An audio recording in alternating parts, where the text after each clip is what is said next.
Welcome to the Voice of Retail podcast. My name is Michael LeBlanc, and I am your host. This podcast is produced in conjunction with Retail Council of Canada. In this episode, Sean McCormick, Vice President of Moneris Data Services, dives into the numbers behind consumer behavior.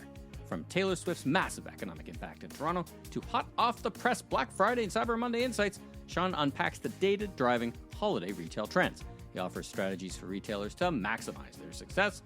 Let's dive in. Sean, welcome to the Voice of Retail podcast, my friend. How are you? Good to be here again, Michael. Well, it's great to have you on the mic. I think last time you and I were on the mic, it was at an RCC live stream, but I got you out of myself, which is super fun. And you and I have known each other for a while, and you do some amazing stuff, you and that small enterprise that you gather data from. So we're gathered here today to talk about a couple things. And but before we jump in, let's talk about you. Who are you, and what do you do for a living? I look after sales, business development for Moneris Data Services. We are the division of Moneris that looks at spending as an output. So as we process transactions across the country at about 800 transactions a second, there's all kinds of really interesting insights that we can provide to the market in aggregate, of course, that is to make it a trusted and reliable source of spending trends to inform business decisions and policy. And in this case, we're looking at some really interesting year over year and week over week data during the holidays. Yeah, listen, I love your data. Let's talk about Moneris for a bit. I mean, I've got an audience that very few would not know the name, but I've got some folks from the U.S. and around the world listening. So who are you and who is Moneris? And start there. You're the data part of it, but what is Moneris? Who owns you? And what do you've already given some great stats, but a little bit about Moneris. Sure, yeah. So Moneris is the largest payment processor in the country. So by payment processor, we are the payment terminals that you're tapping your credit and debit card on or inserting each and every day to buy goods and services in Canada, as well as we're also embedded into website payment pages, hosted payment pages for e-com purchases. And as I said, it's about 800 transactions a second. We're owned by RBC and BMO. That's actually a really important note as it relates to trusted and reliable sources of data. So what percentage are we talking about, like, of retail that you capture? Like, you capture mammoth amounts of data. Do you guys articulate that and we capture X percentage of the transactions? Can you say that? It's roughly 1 in every 3, Michael. So you think about that in terms of a sample size for data scientists to work with. It is enormous. That's a heavenly sample size of data. Data scientists often work with samples, like 5%, 6%, 7%. To be looking at 30% or more of a sample, it's a significant sample size. So that when people want to find out, what is the impact to the Canadian economy on what's inflation doing to consumer spend? What did the pandemic do to consumer spend? What does certain taxation policy mean for consumer spend? We can track that in near real time. Well, and you've got years of that data, right? So we're not just talking about a snapshot. You can do nice year over year and all kinds of trending information on that. And you're channel agnostic, right? You've both got online transactions and in-store transactions in the mix of the both, right? No matter where that transaction is happening, you guys can grab that and where it's coming from, but you get a nice perspective. Yeah, right? Definitely. You mentioned we know where it's coming from. We know the location of the transaction, and we have some methodologies to provide insights to the tourism industry because we know where the transaction is coming from and where it is actually happening. So fantastic. Lots of good economic analysis that we support right across the country. Governments of all sizes, crown corporations, private sector, always in aggregate. And I want to make very, very clear on that. We never report the results of a single merchant. It's always a group of merchants in aggregate. We'll never reveal the names of any of those merchants. And we will also never get into a single transaction of any consumer. There's no PII in our data. It is used for trending purposes only. Fantastic. All right. Well, we like I said, we were brought together by a couple things. Taylor Swift brought us together today, which is super fun.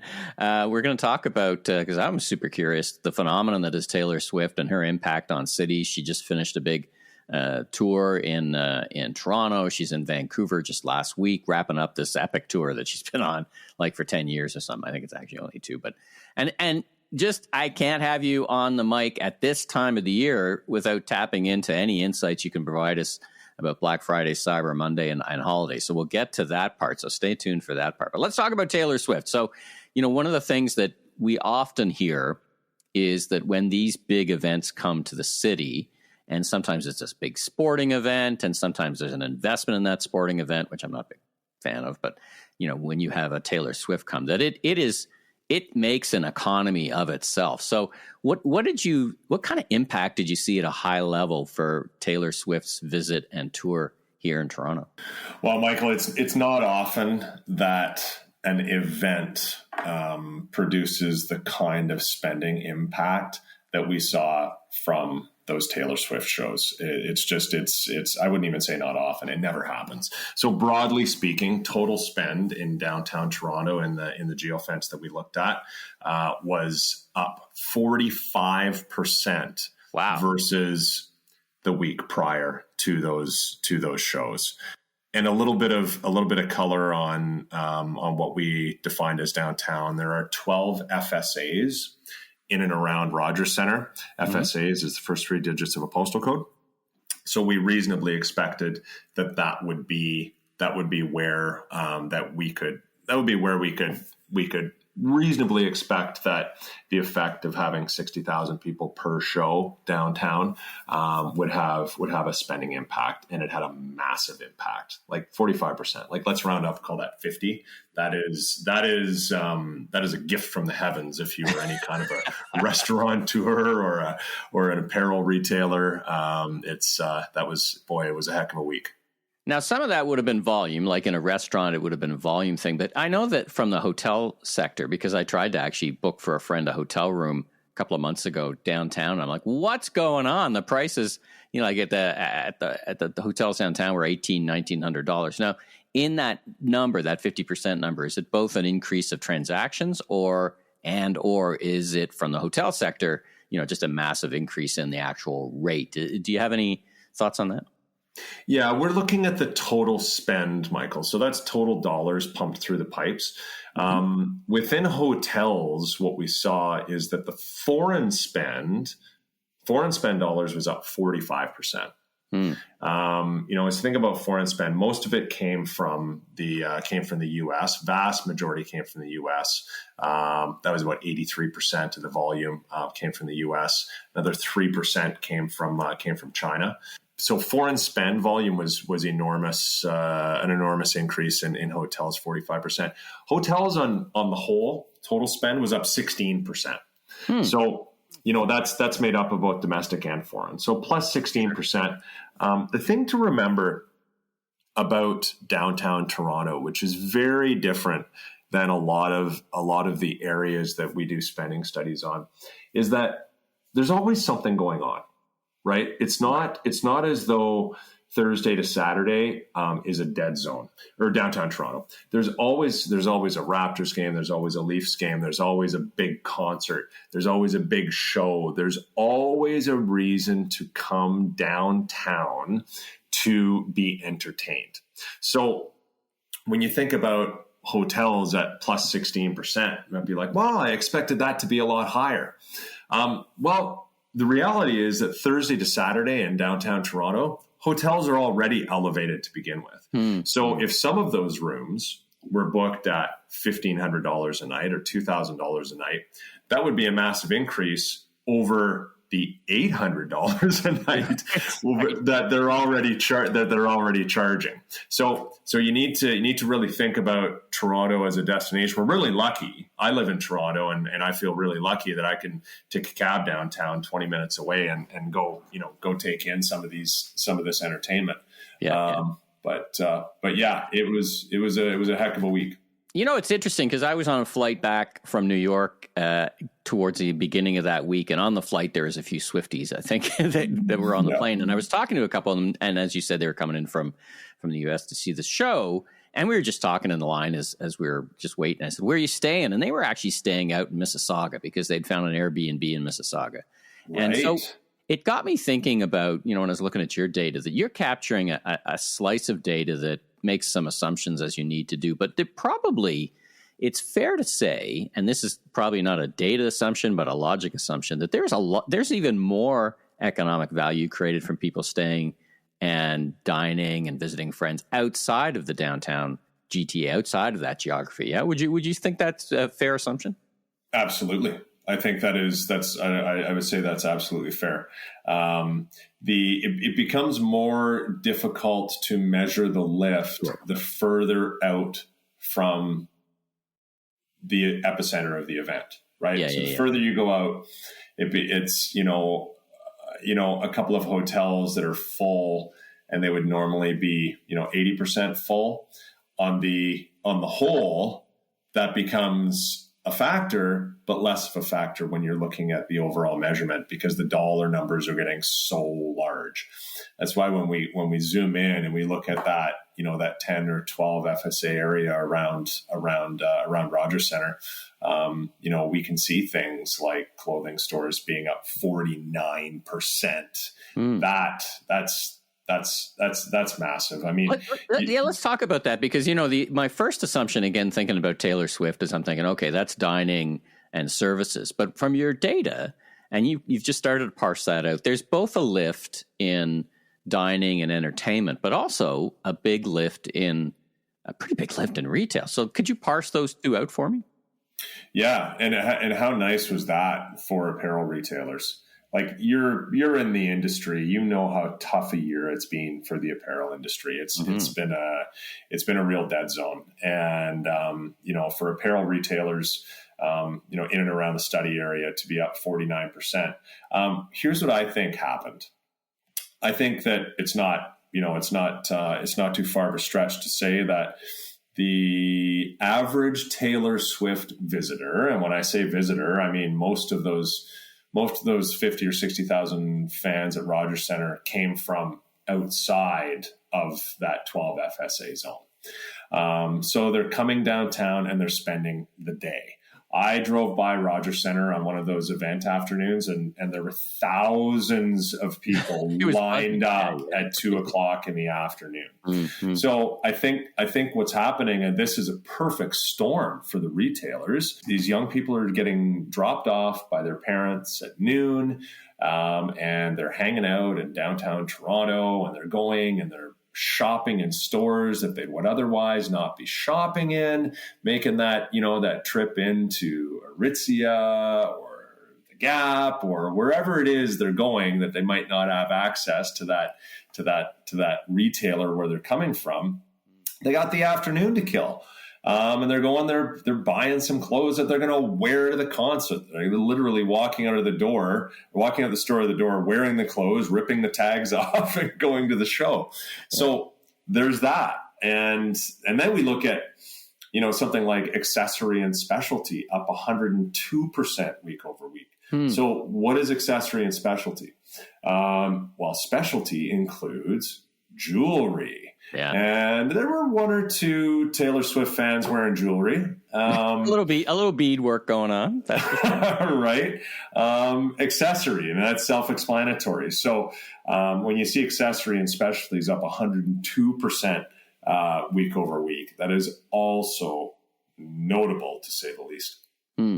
Now, the other thing that caught my eye was that the movie and entertainment sector part, so if we've talked about experiences like restaurants and then retail, the numbers were eye-popping around movie and theatrical production. Talk about it. Yeah. Well, I think there's, as much as we talked about, the folks, the kids, the people that came downtown Toronto to spend money in the afternoon, I think there was also a cohort of concert goers that had spent $1,000 a piece or $2,000 a piece on these tickets, and probably were looking to do something cheap in the afternoon. What can I do that will cost no more than $18 this afternoon? Oh, I can go see a movie. So I think that's probably, so we saw a 30% lift in movie theater spend week over week. And then theatrical productions, I mean, that's more of an evening event. That was up 130%. So that was clearly the folks that were staying downtown overnight, looking for something to do as well. Making a trip of it, right? I like the couple of women I talked to. They said, "Yeah, I'm here for the weekend. I'm not just going to the concert and going home. Right. Like I'm making all this effort to come in." And maybe you're coming in from Barrie or somewhere else north of Toronto. Yay! It's an effort to get into the city. Let's make an event out of it, and go see Wicked or go see a play. Right? I think that sustained spend over the course of making an event, and that gets me to a question about you do a lot of this work. You present a lot of this data to retailers and other folks. Like, do you think they nailed it? Could they have done anything different? I mean, these are fantastic numbers. Do you see there's opportunity? Taylor Swift's tour is done, just wrapped up in Vancouver. But for the next time, is there any advice from this data that you might have that you could share out that said, okay, everything went fantastic. Well, thinking about that, here's some things you could do now that we know. There's no question it brings in a lot of money, both local and foreign tourist dollars. Any advice?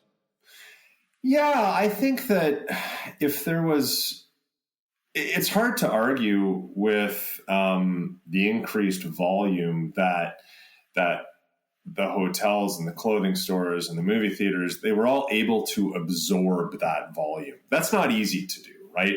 You've only got so many staff in your stores. You can only serve so many people at the same time. So the fact that clothing stores were able to absorb a 50% increase in volume. They did a lot of things right. I can't think of anything that I would say that you do differently. If you were doing something last week and you did it this week and you saw a 50% bump, you'd be giving yourself a pat on the back and taking the day off.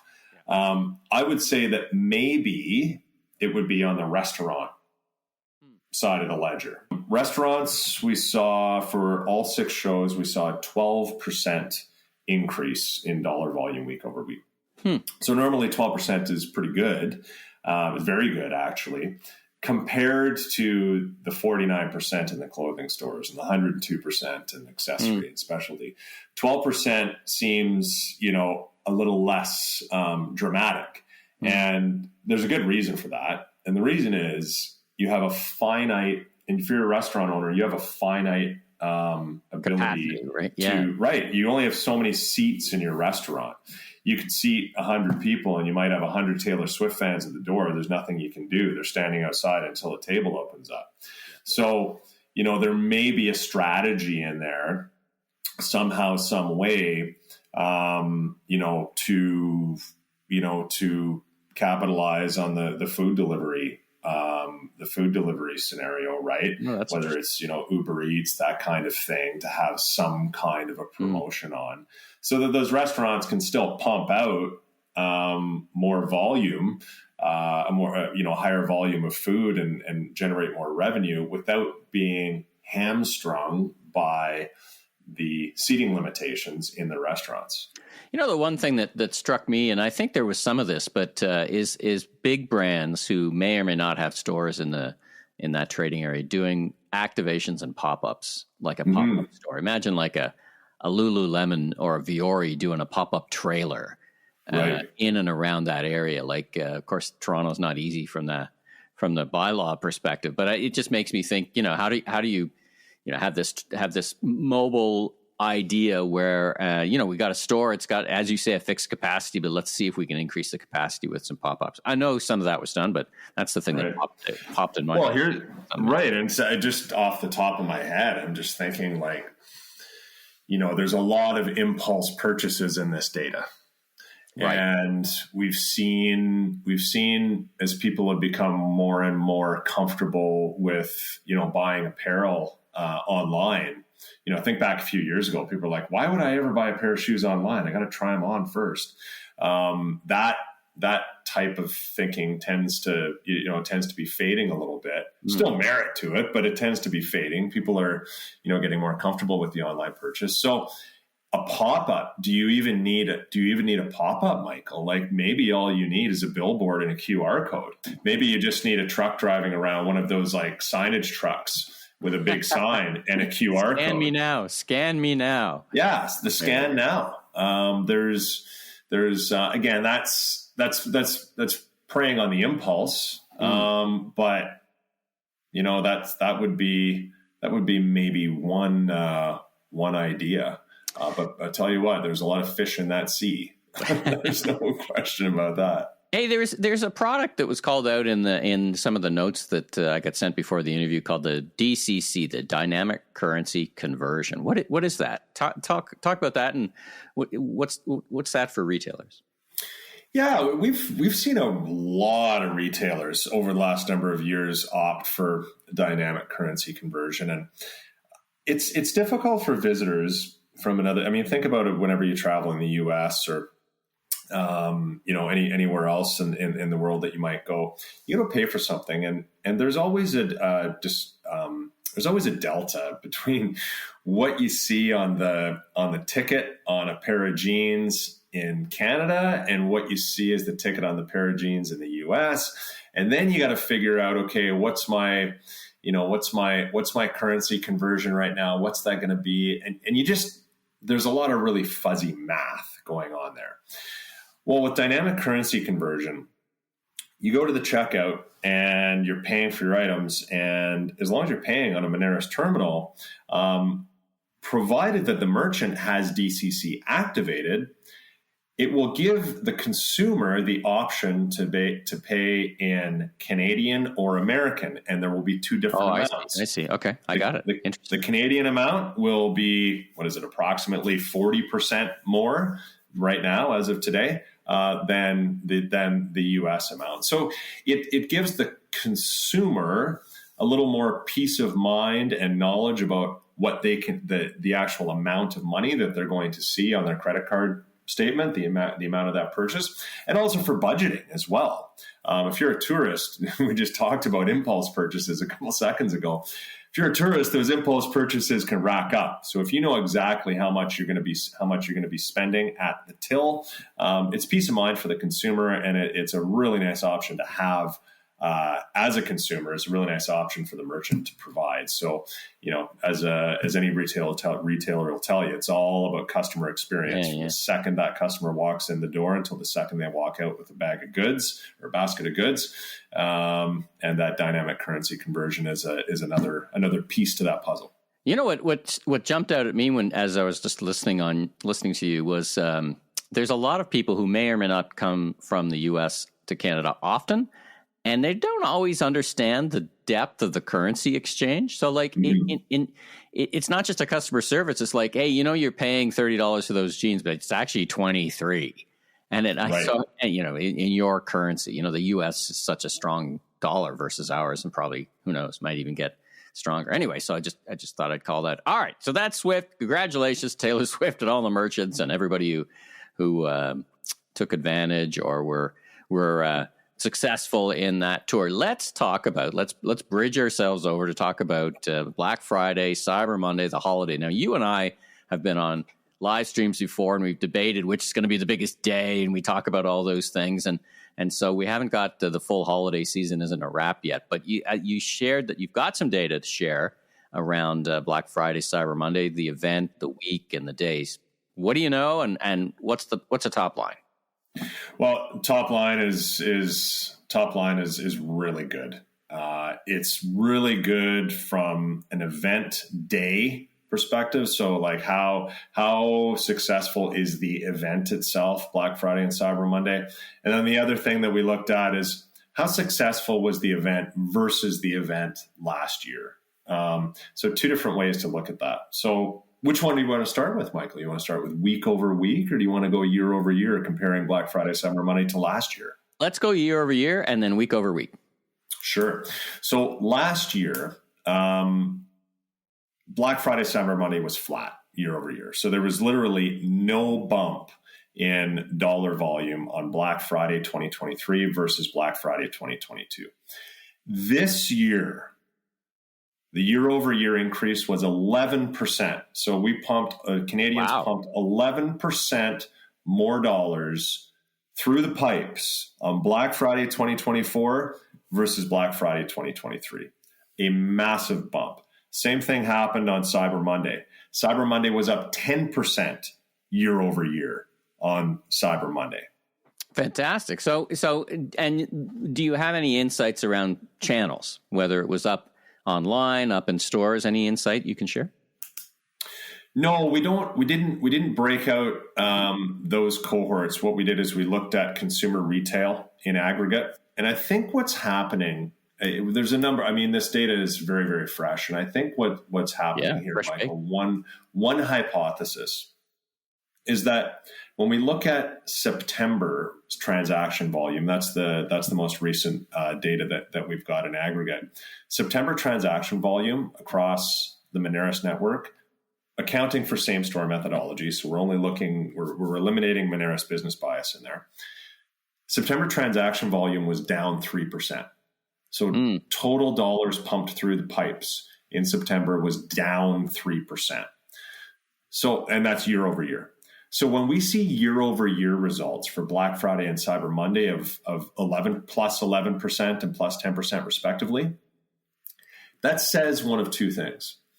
Either, wow, consumers are back, or, which is probably, this is what I think is happening, people are holding onto their money and they're waiting for the sales, Michael. They're saying, wow, I've been beaten down by inflation. I can't believe how expensive that pair of jeans is, or that Bose speaker, whatever it is that you're buying. You're waiting for the sales.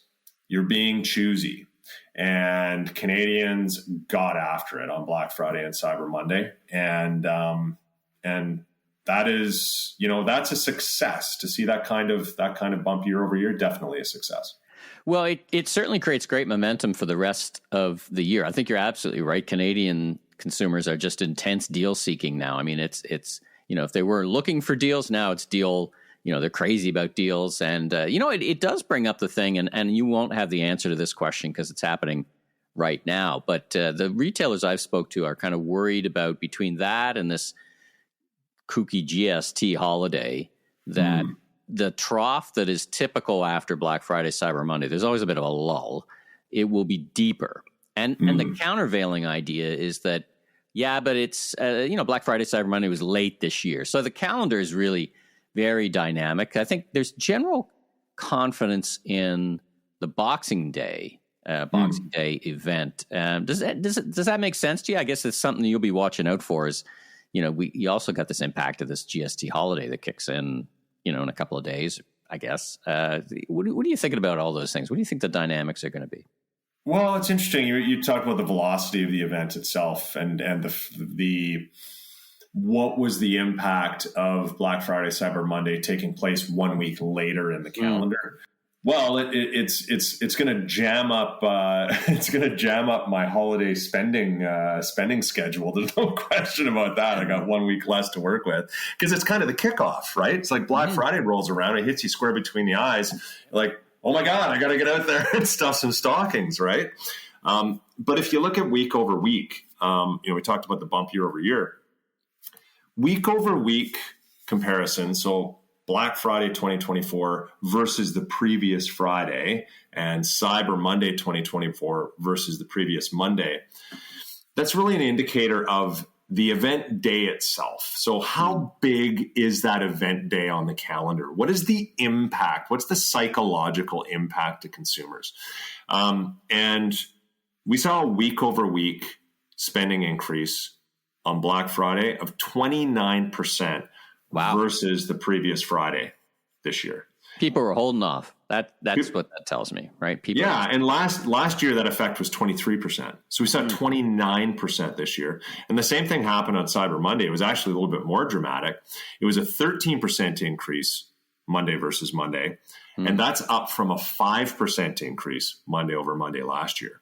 There was some, I know we just around the office here, we've been talking about Cyber Monday, and a lot of the narrative has been, well, Cyber Monday run its course. Is it just too much, or the deal's not good enough? Because 5%, a week over week bump, I mean, it's kind of flat, right? 5%, it's not very meaningful. But a 13% bump Monday versus Monday, that's significant. Yeah. Absolutely. So either the deals were better. I didn't see that. I still see a lot of 10% off, 15% off Cyber Monday, which is a far cry from what it was like 7 or 8 years ago. But maybe that gets back to what we were saying a few minutes ago, that Canadians are just waiting for a deal. They just want to be able to know that they spent a little bit less than they had to. That's possible as well. I guess that the good news, bad news about the just kind of switching gears a little bit. There was some concern because of the Canada Post ongoing labor issues that there'd be some suppression in online sales. I think that's probably very true for those retailers that rely on rural customers, and then the small indie retailers are really getting hit. But I guess those numbers are encouraging to me that you're talking about, because it does look like retailers are able to get past that with their customers. Hey, we got other ways to get it to you. Maybe pick up in the store. Any thoughts on that? I mean, I was expecting some impact, but I don't know. What do you think? Well, it didn't stop me. I tend to think I'm a fairly typical consumer that spends a decent amount of money online every year, and it gets, it's more and more every year.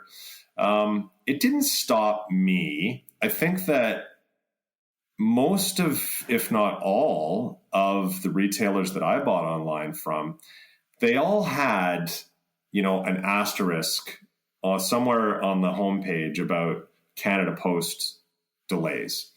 And they all included an explanation that this won't affect you, right? We're dealing with we will make sure that we deliver your merchandise using, unless you're in a PO box, right? Service.